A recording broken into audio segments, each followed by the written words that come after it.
Chers frères et sœurs, Congolais et Congolaises, en ce début de l'année 2023, moi, votre humble serviteur, René Mouini Badjoko, depuis plusieurs années, soucieux du sort de notre chère patrie, la RDC, je me suis engagé dans la réalisation de son destin prophétique.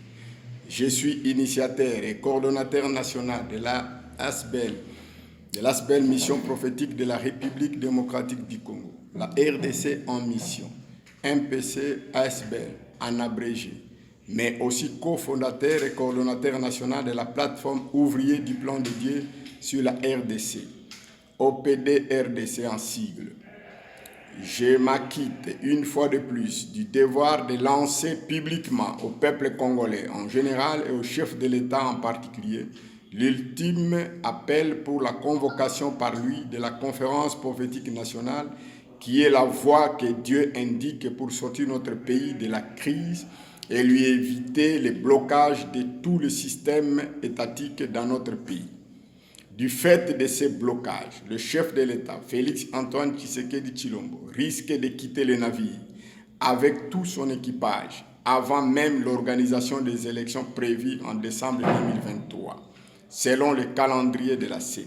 Le pays risque aussi d'être bloqué jusqu'à la convocation de la conférence prophétique nationale, qui est la voie que Dieu indique pour sortir notre pays de la crise multiforme et lui éviter de tomber dans les pièges des ennemis qui veulent coûte que coûte les désorganiser. Chers frères et sœurs, Congolais et Congolaises, que personne ne vous trompe et n'en doutez point, notre pays, la RDC, est particulièrement béni de Dieu. De la part de Dieu, notre pays est investi d'une mission spéciale qu'il doit assumer dans le cadre du plan de Dieu pour toute l'humanité.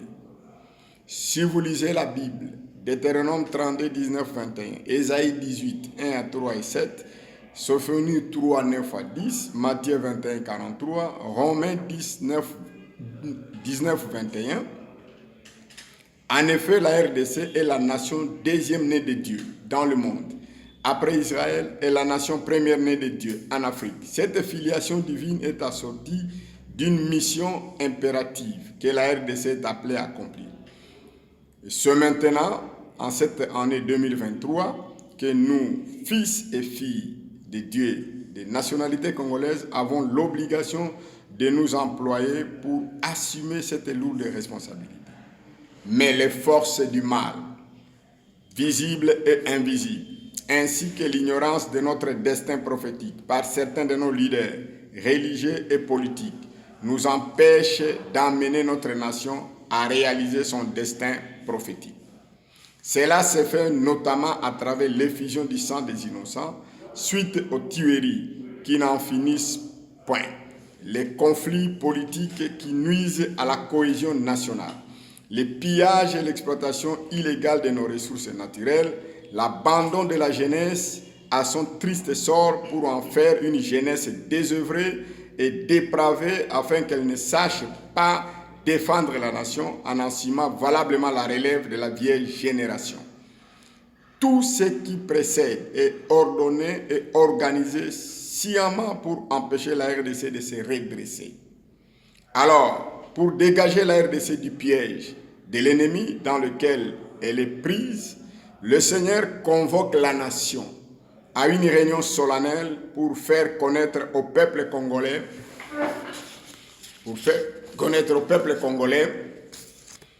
son identité divine, sa volonté sur lui et comment la réaliser en faisant l'alliance avec lui, le cadre de la conclusion de cette alliance est la conférence prophétique nationale que le chef de l'État doit convoquer par ordonnance et dont l'opérationnalité incombera à l'ASBEL, MPC, la RDC en mission, et à la plateforme OPD RDC avec le concours d'autres ministères chrétiens à caractère prophétique, évangélique et ceux consacrés à la prière, lesquels ont fait preuve de crédibilité et de longévité dans leurs domaines respectifs d'activité, tout en collaborant avec l'accomplissement du destin prophétique de la RDC. Cela avant les élections prévues en cette année 2023. La volonté de Dieu est de voir la RDC accomplir la mission qu'il lui a confiée. Aussi, Dieu n'accepte pas qu'un homme ou un groupe d'hommes ou un cartel de nations fasse de ce pays ce qu'il veut. Cette volonté de Dieu, ainsi que j'en parle depuis 1993 aux principaux acteurs de la vie nationale, tant du secteur religieux que politique, n'a point changé. C'est ainsi que Dieu a arrêté son jugement concernant les auteurs de tout ce qui se passe en RDC en dehors de sa volonté. Donc, la voie à suivre pour l'instauration d'un nouvel ordre social en RDC demeure la conférence prophétique nationale et non d'abord les élections. Tout contrevenant à cette instruction divine sera dépouillé de toute autorité et neutralisé par Dieu. Ainsi, parle l'Éternel, qui m'a encore montré en date du 2 décembre 2022 la vision d'un bateau chargé de personnes et de marchandises qui faisait la montée du fleuve. Mais arrivé quelque part, après avoir navigué sur une certaine distance, il n'y avait plus de voie navigable pour les bateaux. Par conséquent, plus moyen pour le bateau de poursuivre sa navigation. Et l'ordre lui a été donné de faire demi-tour. Le bateau fut alors ramené à quai pour être déchargé de son équipage et de ses autres passagers qui étaient à bord. Le bateau a été immobilisé au port en attendant un nouvel ordre pour un nouvel embarquement avec un nouvel équipage et de nouveaux passagers pour un nouveau départ.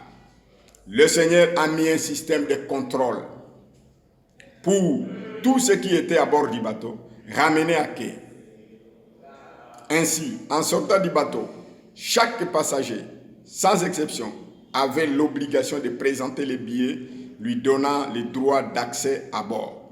Une fois le billet présenté, le passager en ordre a droit à une chambre afin d'attendre le nouvel ordre pour un nouveau départ. Malheureusement, il y avait aussi à bord du bateau des personnes sans billet de voyage, c'est-à-dire ayant monté à bord du bateau frauduleusement et par conséquent n'avaient pas droit aux chambres. Le Seigneur m'a dit que la vision concerne 2023, non 2022, c'est ce qu'il fera. Chers frères et sœurs congolais et congolaises, Dieu des cieux, le Seigneur voit la misère de son peuple en RDC. Il entend les cris de douleur qui lui font pousser ses bourreaux et il vient les délivrer. Fête à Kinshasa le 5 janvier 2023. René Mwini Badioko, prophète de l'Éternel, dit par Jésus-Christ, Seigneur et Roi des nations, je vous remercie.